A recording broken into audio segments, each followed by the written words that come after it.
All right, welcome back. We are with Cody the Oracle, my lovely wife, Brittany Cawley, and I am Cardon, your host. This is Problem Solver Politics, and today we are going to dissect something very important, and we're going to dive in head first, very carefully, into the abortion argument that is ravaging through the country based on the Alabama law. And so far, we've seen a lot of guys opining and a lot of women opining, but we're going to take away all these silly cards. We're taking away the conservative card, the radical feminist card, we're taking out the woman card, and we're just having a conversation with all people present here to talk about something that is, for me, kind of a little bit troubling, something very important, and that is this Alabama state law. We need to get the abortion argument right. There is a right answer. It's out there. This is not one of those perpetual arguments that needs to be a football that bounces back every generation. We can get it right. We can get it right once, and we only need to get it right once. But for some reason, we're only allowed extremes in this argument. So I've actually invited my wife, Brittany. Hi, Brittany. Hello. Onto the show because our family actually has a unique experience with abortion. We've been told by doctors that we would need to terminate a pregnancy. We've had miscarriages.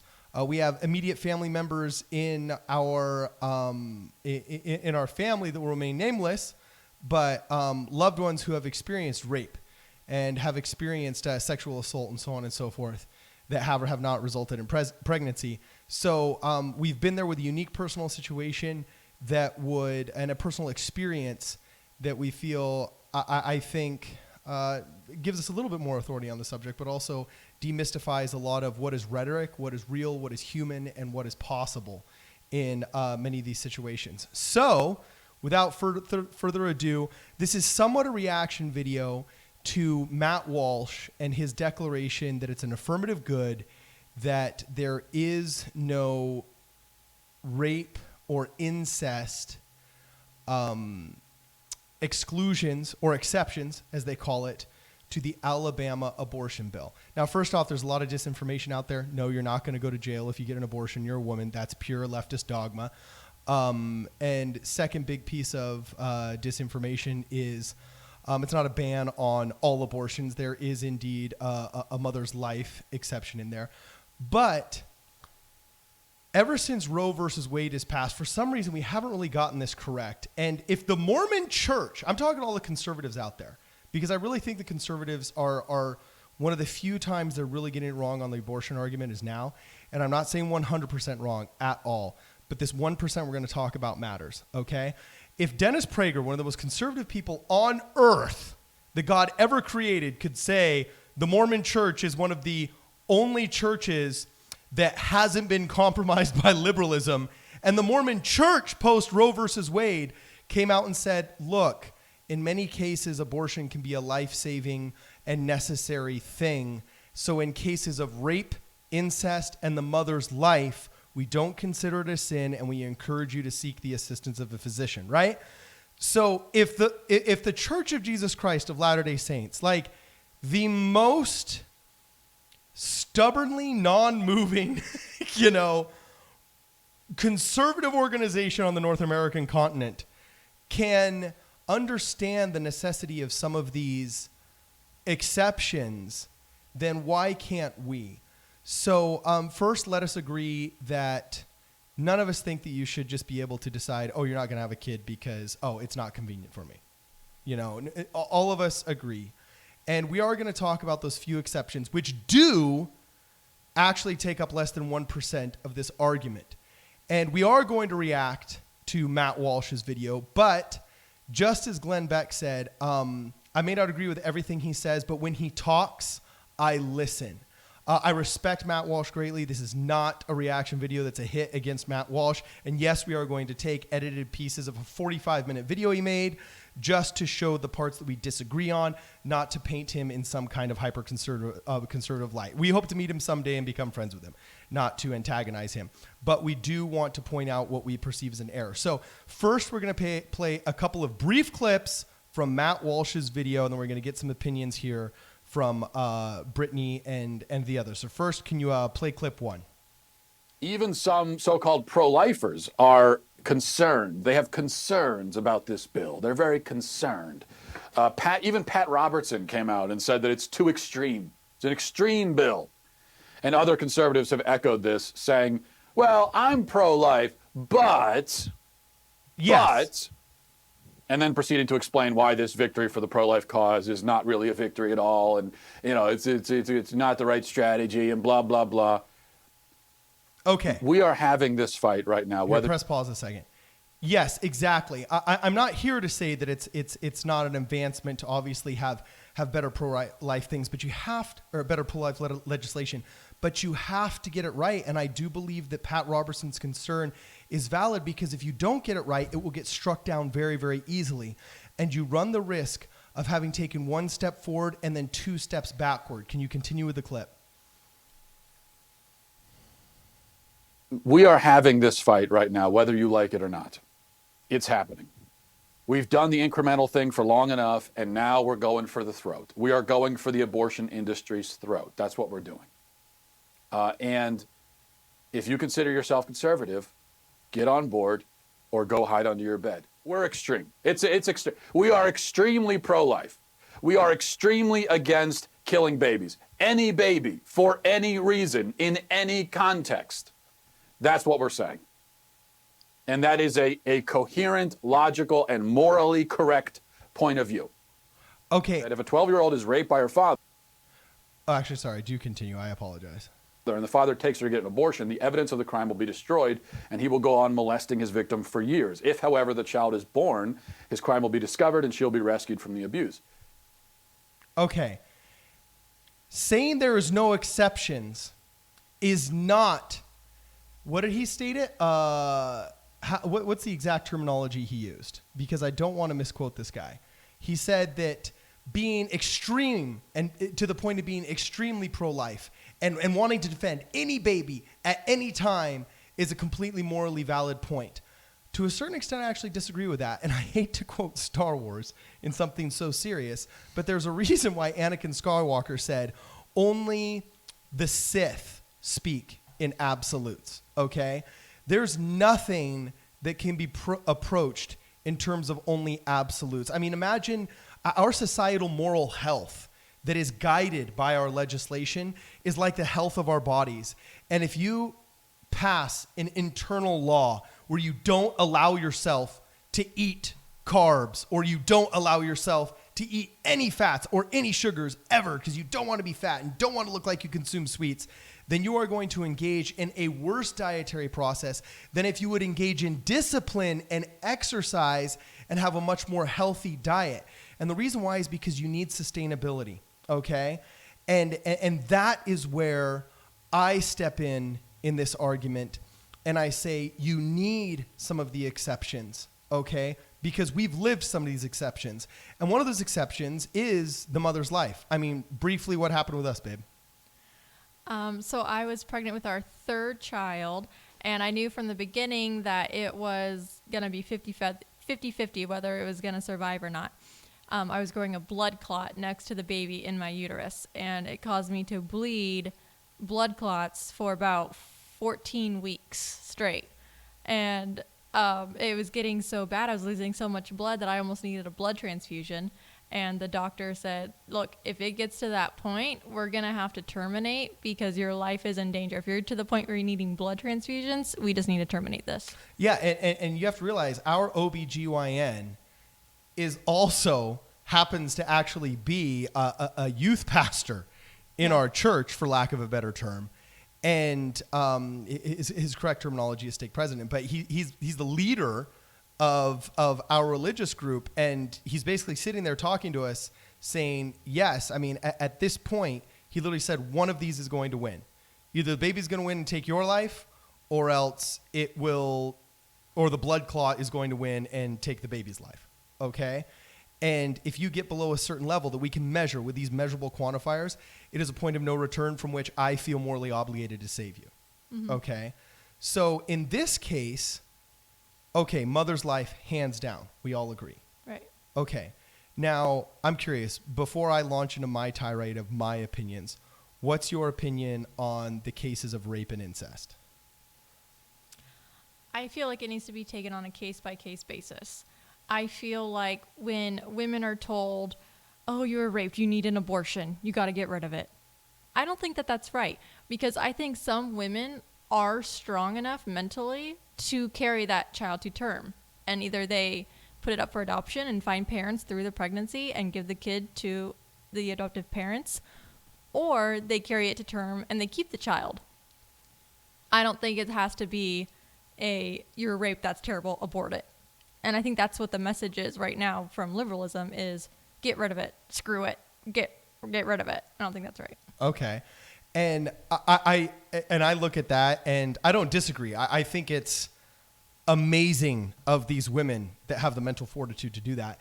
However, at the same time, I would never require that in order to feel that the person is morally good, because I could never imagine asking a black woman that's raped by some neo-Nazi thug, right, to carry her violent rapist's child to in the womb, constantly reminding, and then having this child that's a product of such a mentally murderous situation. I could never imagine requiring a woman that was raped by a family member, you know what I'm saying, to carry that child to term and so on and so forth.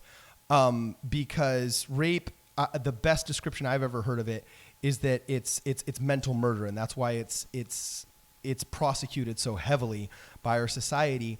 And I don't know how you think, babe. This would be interesting. That we probably should have discussed this as a family before we got on camera. But I don't believe. I have amazing respect for the women that can do it, but I don't think it should be a requirement to be considered morally good. Do you think that's fair? No, yeah, I don't think it should be a requirement. I don't think it should be on the laws. I think it should be on a case-by-case basis. Okay, and this is where I don't condemn, but this is where I combat what the conservatives have done by not allowing the exceptions for rape and incest. And as Matt Walsh pointed out at the end of his video, he said, well, there's no evidence unless the child is taken to term and then we can prove that it's an incestual baby. And I'm sorry, we don't, I don't think it's morally necessary, nor Christian, nor good for the mental nor physical health of a 14-year-old that's been raped by a father to carry that child to term, make her a single mother, and require DNA testing on a child as evidence. Children are children, and human beings, not just evidence so you can prove somebody's a rapist, okay? And I get that these are only 1% of the cases, and I laud the hardworking pro-life people that have worked so hard to get legislation passed in Alabama. But the reason why I'm concerned about not having any kind of rape or incest exceptions is for the same reason the National Review is concerned. In this article, we're going to pull it up right now, that was written after Senator Marco Rubio in January of 2016 spoke about his absolutist, no exceptions, pro-life ideology in the debates against Donald Trump and Jeb Bush and so on and so forth. And even Megyn Kelly in that exchange came out and said, would you really require a mother sacrifice herself when a doctor's telling her this pregnancy will kill her for sure? Would you really require her to sacrifice her own life for the child that will not survive? And he said, I'm so pro-life that I don't apologize for that. And to a certain extent, for those of us that are Christians out there, I don't see that as being a Christ-like, nor a wise, nor a logically practical approach toward life. You can't be pro-life and then seek that termination. And the other reason why I think it's bad is tactically. We need better pro-life legislation out here. And if you develop an absolutist piece of legislation, it's going to be easy to repeal. It's going to be easy to take away.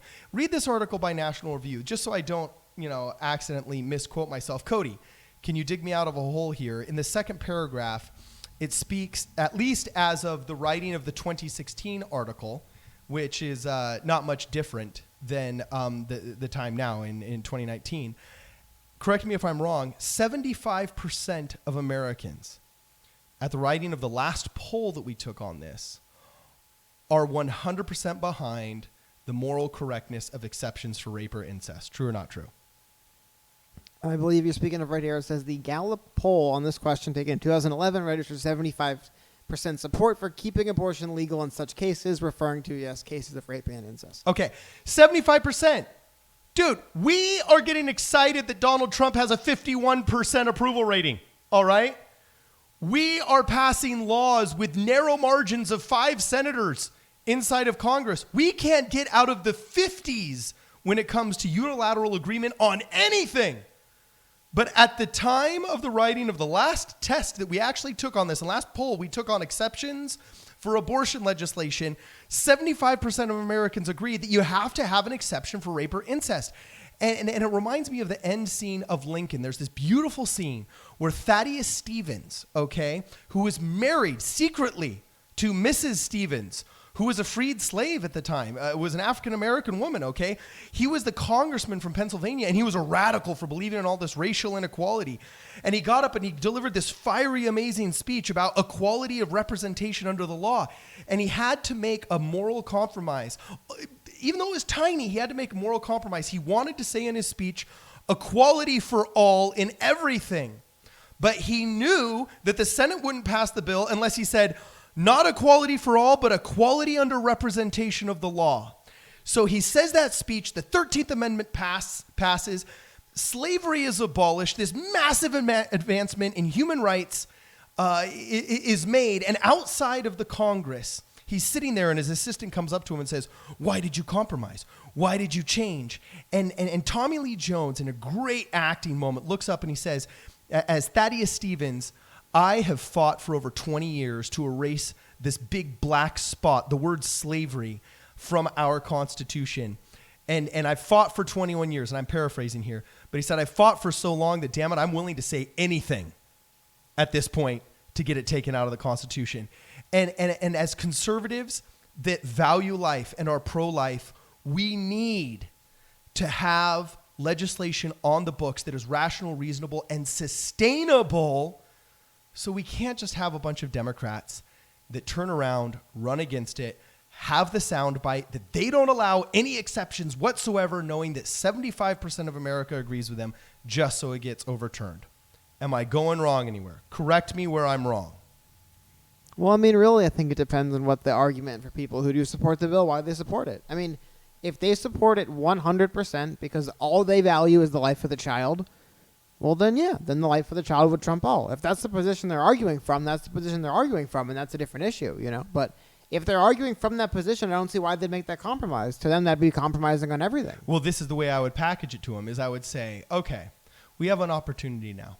If we pass this bill that allows these 3 exemptions that are less than 1% of abortions, we can stop, or generally stop, 99% of them that are just based out of convenience, and begin to change the moral argument towards contraception, okay?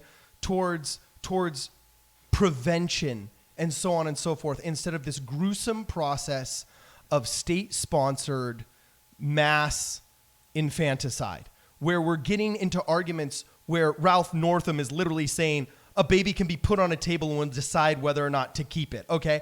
We can change that argument for 99% of these things in a sustainable way. Or we can pass a law that has a 75% disapproval rating and will most likely be overturned within a decade. Which, as a pro-lifer, would you look at and espouse if you want to save the most amount of innocent and unborn? Well, I'm just saying pro-life isn't necessarily a club. You don't join the same club. Your definition of it, the definition of the people, and I believe it's Georgia or Alabama, is clearly different. They have a different definition of pro-life. You're far too ecumenical, Cody. If you do not think the way I do, then you are a bad person. That's what I mean. I'm not saying I agree with it either. To me, it is a little bit over the top for kind of any law. I would say one of the great things about this great nation is you can just simply go to another state and they will perform an abortion for you, I believe. Anywhere. I think it's 2 or 3 states that have banned it. So, I mean, ultimately, you can vote with your feet and just leave the state. But, yeah, if that's their stance, man, I don't see why they'd compromise on it. Yeah, but I also think that these things establish precedent. And But they're not doing it to establish precedent. Like, if these people actually believe that the life of the child is all that matters and that's all they care about, then they're not thinking tactily. They're thinking, this is what we want and we're going to vote for it. And that's a different argument, you know? Well, I don't blame Alabama for the law.